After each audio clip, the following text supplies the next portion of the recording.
Bonsoir et bienvenue à l'actualité du ciel.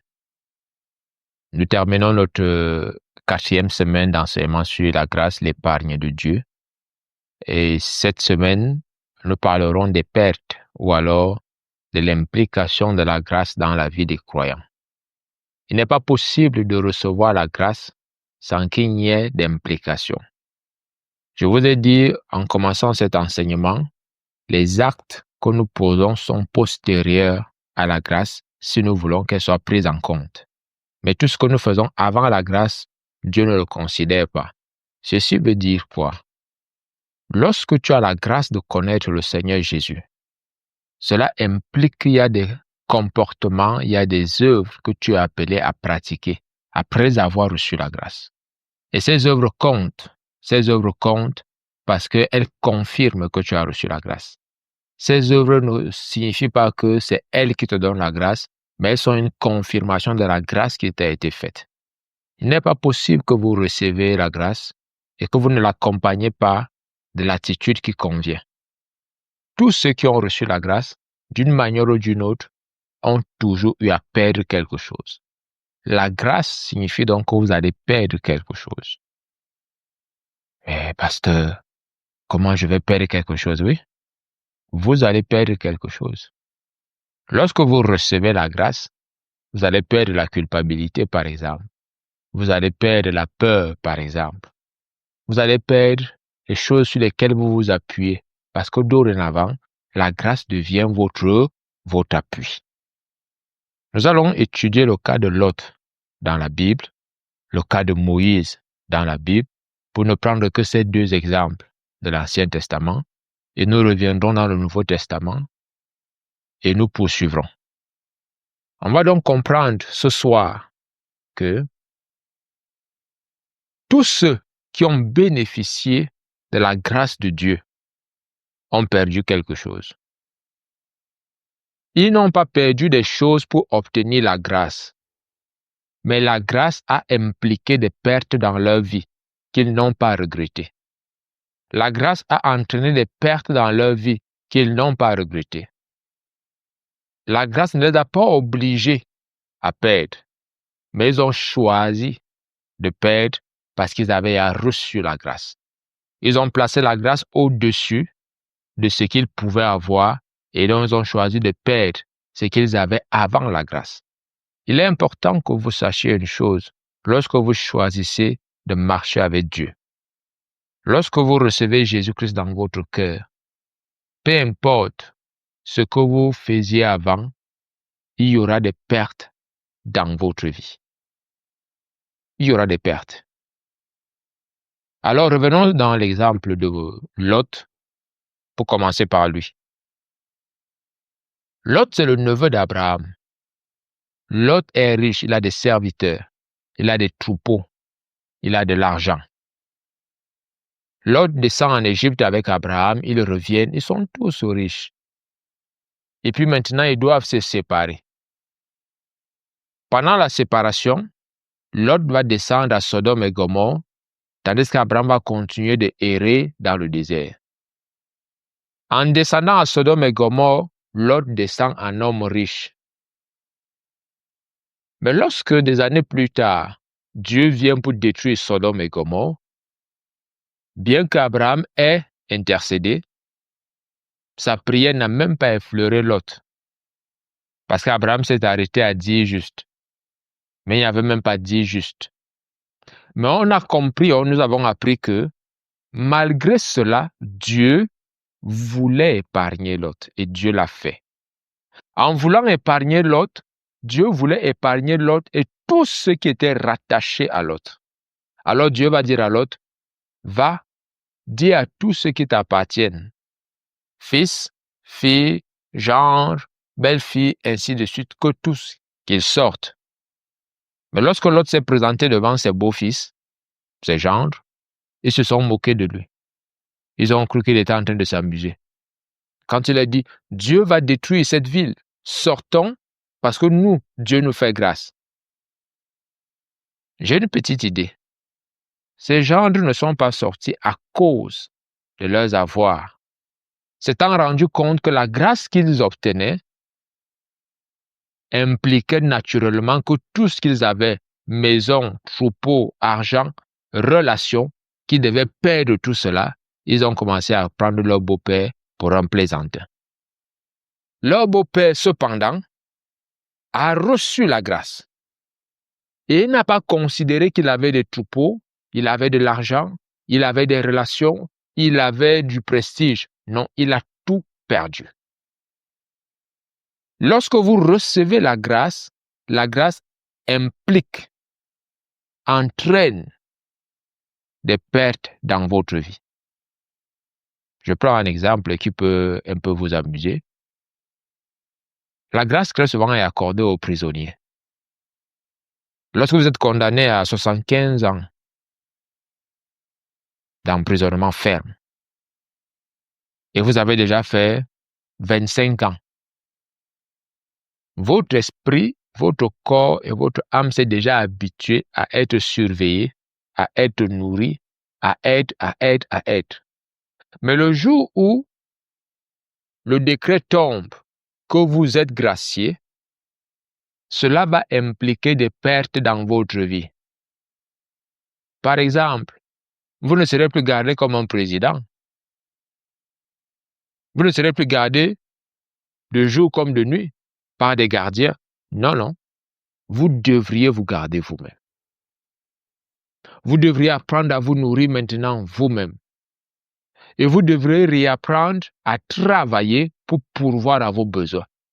Lorsque vous êtes en cellule, lorsque vous êtes en prison, vous vivez sans forcément travailler. Les gens travaillent pour vous, mais on vous nourrit, on vous garde, on vous loge.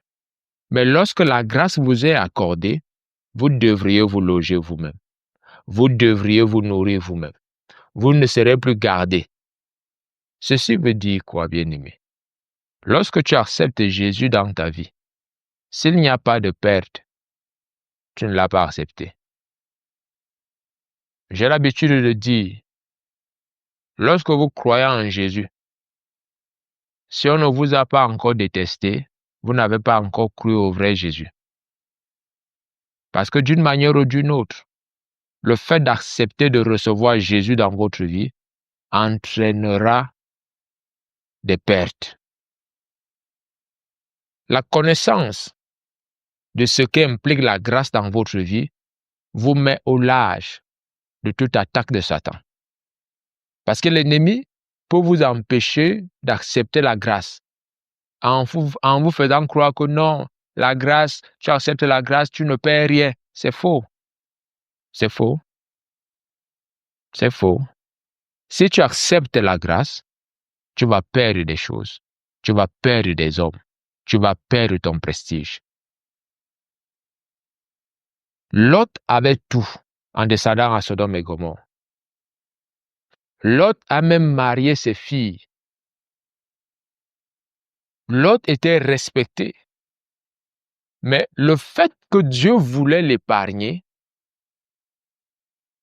a fait en sorte que Lot a perdu ses enfants, ses gendres, tout ce qu'il avait comme avoir. Lot a tout perdu, y compris sa femme. Y compris sa femme. Bien-aimé, n'ayez pas peur d'accepter la grâce.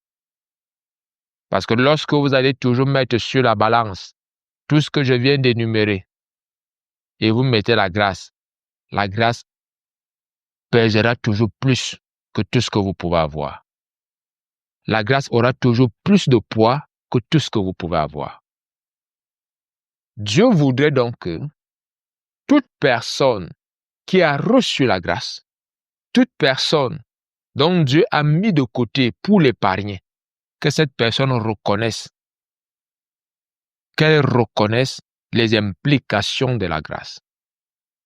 Si on ne vous l'enseigne pas et qu'on se limite juste à vous dire, vous avez reçu la grâce et puis c'est bon, bien aimé, ce n'est pas vrai.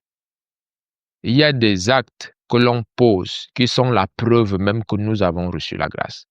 Si tu ne peux pas rassurer ton cœur devant Dieu, ce n'est pas moi qui vais te dire que ton cœur est pur devant Dieu, ton cœur est nickel devant Dieu. Toi-même, tu dois avoir la connaissance et l'assurance que devant Dieu, tu n'as rien à te reprocher parce que la grâce a déjà tout accompli. Vous devriez savoir que lorsque vous recevez Jésus-Christ dans votre vie, c'est une croix. Lorsqu'on met une croix sur un édifice, c'est un édifice qui sera à démolir. C'est un édifice qui sera à démolir, soit partiellement, soit totalement, mais il y aura des pertes. Il y aura des pertes. Ne vous y trompez pas, il y aura des pertes. La connaissance de ce que la grâce de Dieu entraîne, apporte dans votre vie, vous libère. Parce que la grâce va t'amener à ne plus t'attacher au siècle présent.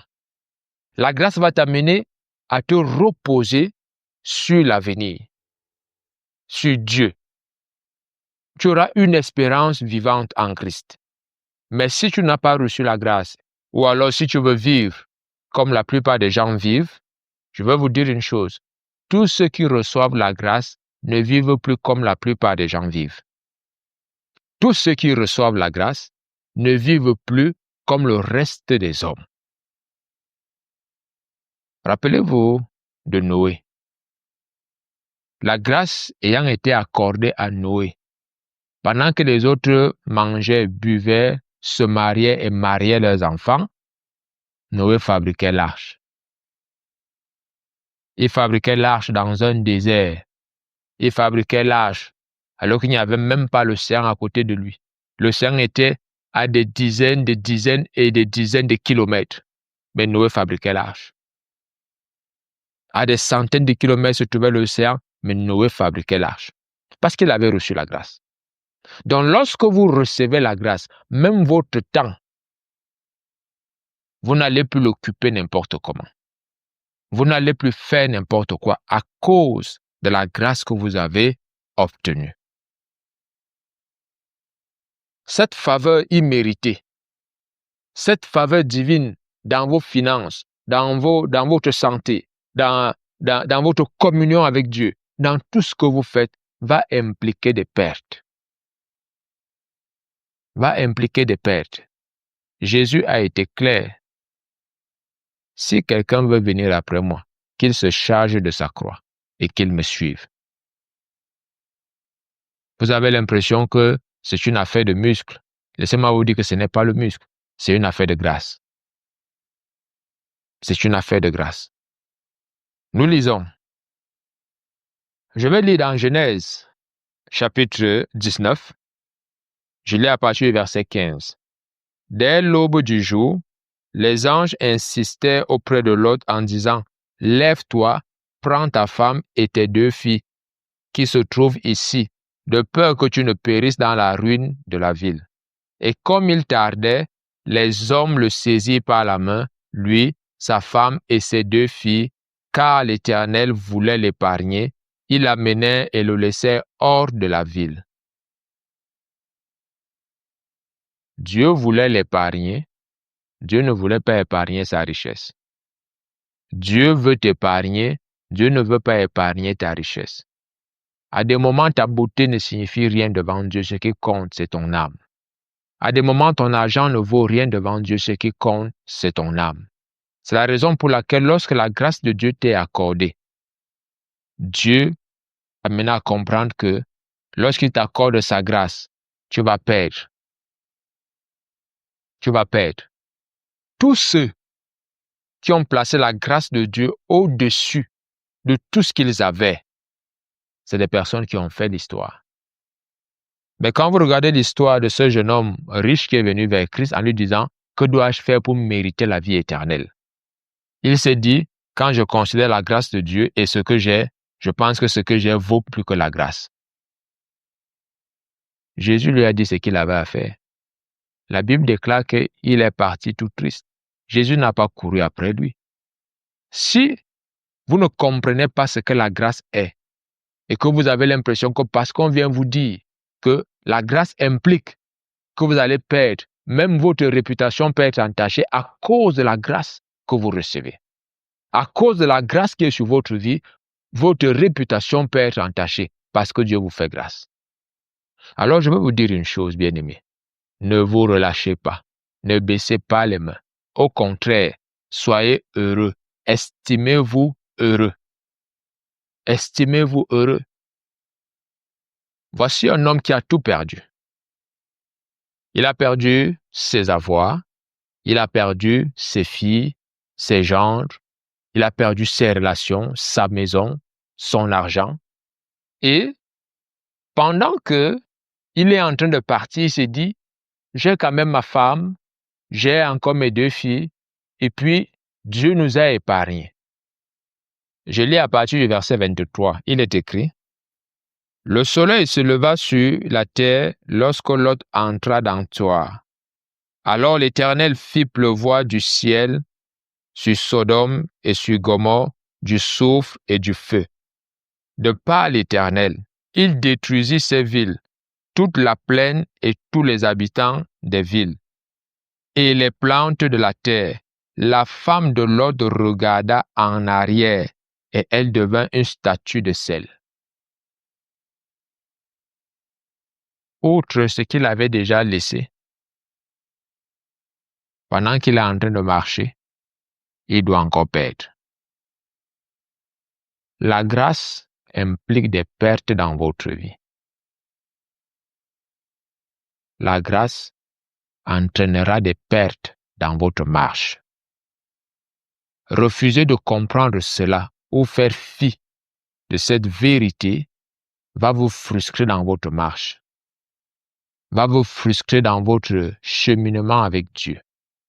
Mais la compréhension de ces paroles et de ces vérités va vous aguerrir et vous armer pour que vous puissiez surmonter les défis auxquels vous ferez face. Lot se disait, j'ai ma femme, j'ai mes 2 enfants et je suis épargné. Maintenant qu'il est en train d'entrer dans la ville, la femme regarde en arrière. Voilà une exigence de la grâce.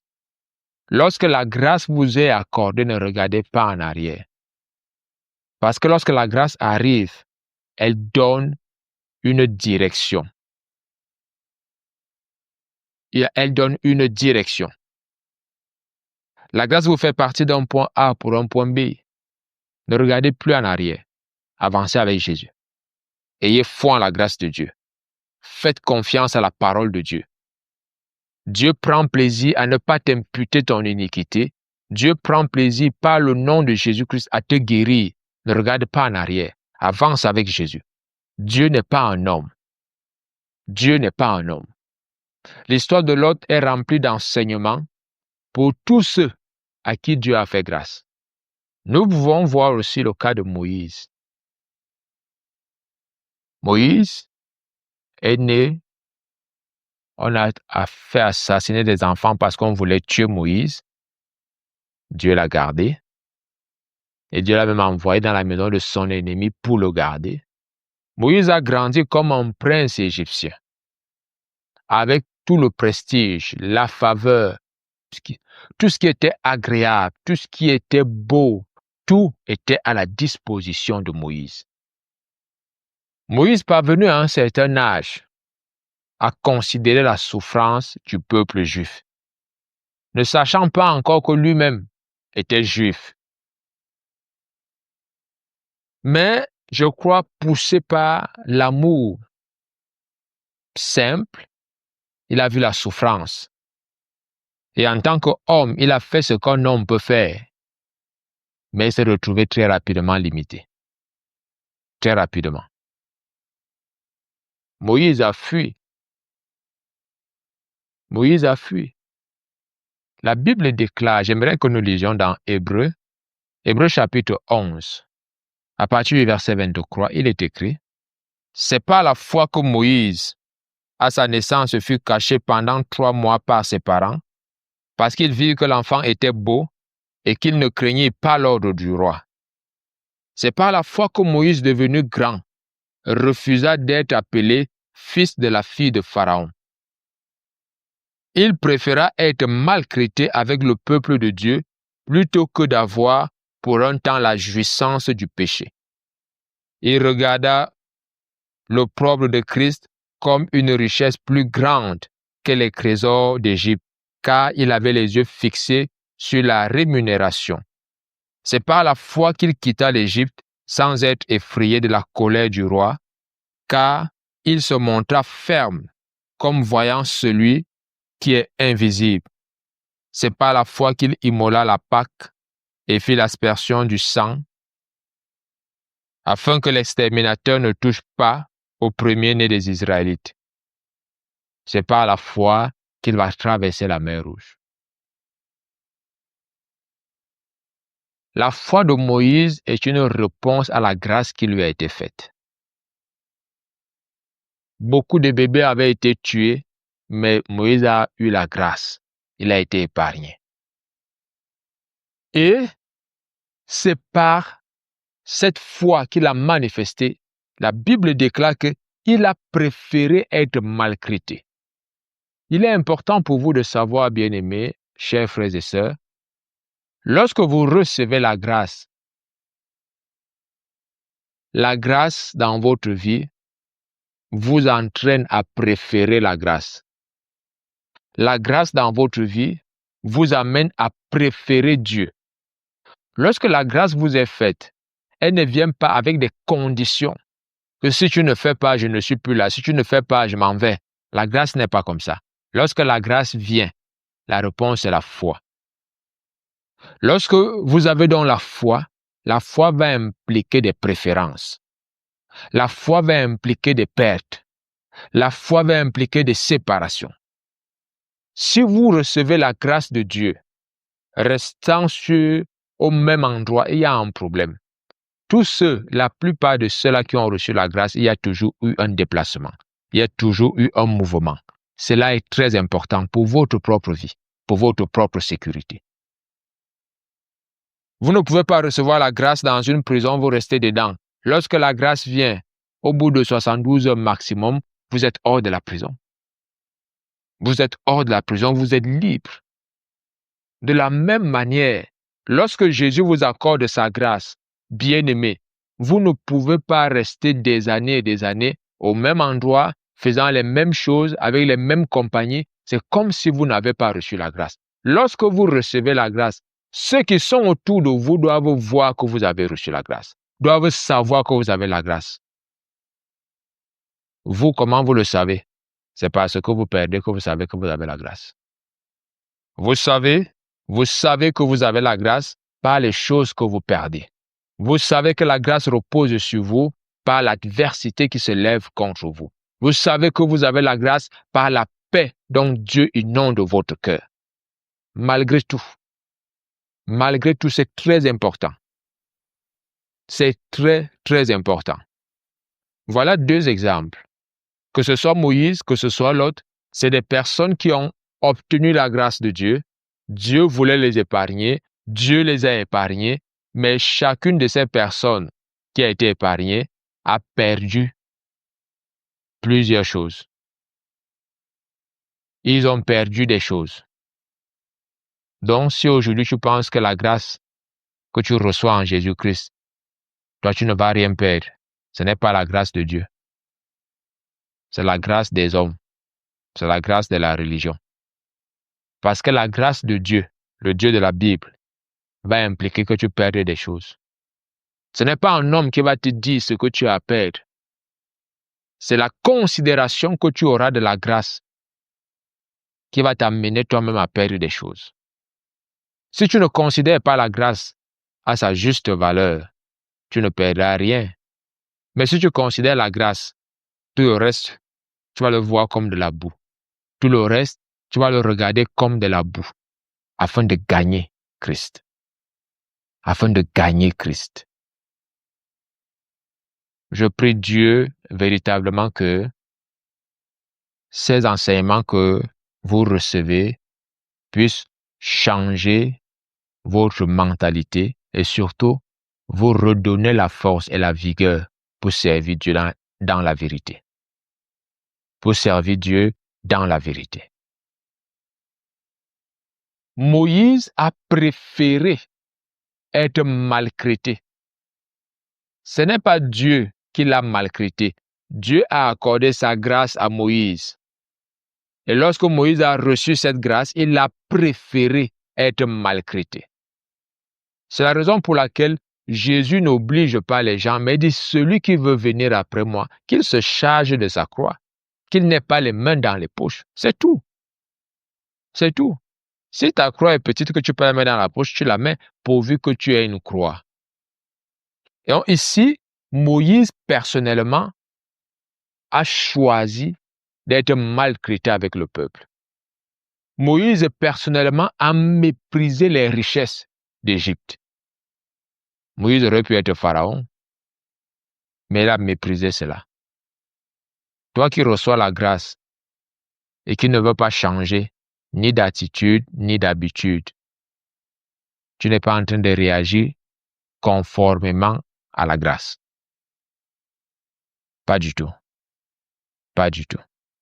Lorsque la grâce vous est accordée, elle implique une action. La Bible déclare, vous êtes son ouvrage ayant été créé en Jésus pour de bonnes œuvres que Dieu a préparées d'avance afin que nous les pratiquions. Il y a des œuvres que Dieu a préparées d'avance afin que nous pratiquions ces œuvres. Comme par exemple, choisir Jésus-Christ. Ne pas avoir honte de Jésus. Lorsque la grâce vous est accordée, vous cesserez d'avoir honte de Jésus. Lorsque la grâce vous est accordée, vous serez heureux de dire à tout le monde que vous avez obtenu la grâce. Je prie le Seigneur Jésus-Christ qu'il vous permette véritablement de comprendre sa volonté et surtout de marcher dans sa volonté. Que Dieu vous bénisse. À demain s'il plaît à Dieu.